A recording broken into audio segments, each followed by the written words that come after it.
Chez Caroline et le petit César, c'était devenu une habitude. La télévision allumée en permanence. L'enfant de 2 ans et demi était comme aimanté par l'écran. On voit que César regarde la télé et est omnibulé, il ne répond pas quand je l'appelle.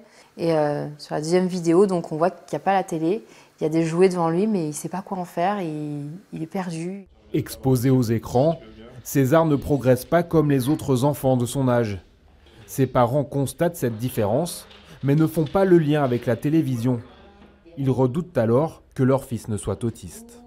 Quand on l'appelait, il ne répondait pas, il ne faisait pas de jeu d'imitation, on avait l'impression qu'il était sourd. Enfin, c'était vraiment tous les signes, il les avait.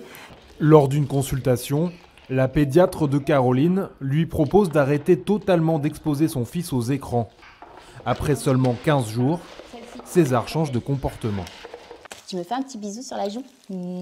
Voilà, rien que ça, faire un bisou sur la joue de sa maman. Il ne le faisait pas avant et déjà il ne me répondait pas, il ne venait pas me voir. Voilà.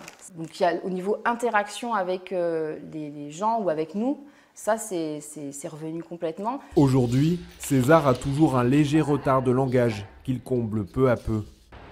Des cas comme le sien, cette médecin en constate aujourd'hui 7 fois plus qu'il y a 15 ans.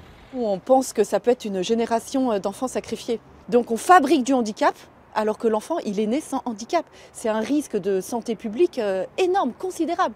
C'est, à notre avis, toute la société qui est menacée par ce fléau. Plusieurs pédiatres et médecins recommandent de supprimer totalement l'accès aux écrans des enfants de moins de 3 ans et de le limiter strictement pour ceux plus âgés.